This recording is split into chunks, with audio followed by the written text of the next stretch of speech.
Hello sir, good afternoon. ನಾನು ICICI bank ಇಂದ ಕಾಲ್ ಮಾಡ್ತಾ ಇದ್ದೀನಿ.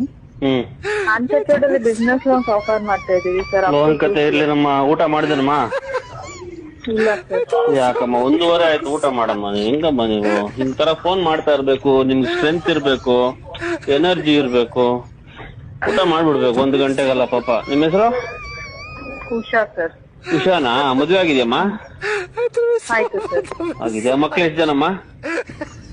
ಇಲ್ಲ ಸರ್, ಇನ್ನು ಮಕ್ಳಿಲ್ವ? ಎಷ್ಟು ವರ್ಷ ಆಯ್ತಮ್ಮ ಮದ್ವೆ ಆಗಿ? ಯಾಕೆ ಸರ್? ಸುಮ್ನೆ ಯಾವಾಗೂ ಲೋನು ಅದು ಇದು ಅಂತ ಎಲ್ಲರ ಹತ್ರ ಮಾತಾಡಿ ಹಿಂಸೆ ಆಗ್ಬಿಟ್ಟಿರ್ತದೆ. ಸುಮ್ನೆ ಏನೋ ಪರ್ಸನಲ್ ಆಗಿ ಒಂದ್ ಸ್ವಲ್ಪ ಮಾತಾಡ್ಕೊಂಡು ಉಭಯ ಕುಶಲೋಪರಿ ಮಾತಾಡೋಣ ಅಂತ. ನೀವ್ ಲೋನ್ ಬೇಕಾ ಅಂತ ಕೇಳ್ತೀರಾ, ನಮಗ್ ಲೋನ್ ಬೇಡ ಅಂತ ಹೇಳ್ತೀವಿ. ಅದ್ರ ಬದಲು ಹಿಂಗನ ಮಾತಾಡೋಣ ಅಂತ. ಉಷಾ ಅವರೇ, ದೇವ್ರು ಒಳ್ಳೇದ್ ಮಾಡ್ಲಿ ನಿಮ್ಗೆ. ನಿಮ್ಗೆ 1-2 ಅವಳಿ ಜೋಳಿ ಮಕ್ಳು ಕೊಡ್ಲಿ. ಮಕ್ಳ ಜೊತೆ ನೀವ್ ಆರಾಮಾಗಿ ಸಂತೋಷವಾಗಿರೋಂಗಾಗ್ಲಿ. ನಮಗಂತೂ ನಿಮ್ಗೆ ಲೋನ್ ಬೇಕಾಗಿಲ್ಲ. ಬೇಕಾದ್ರೆ ನಾವೇ ಕಾಂಟ್ಯಾಕ್ಟ್ ಮಾಡ್ತೀವಿ.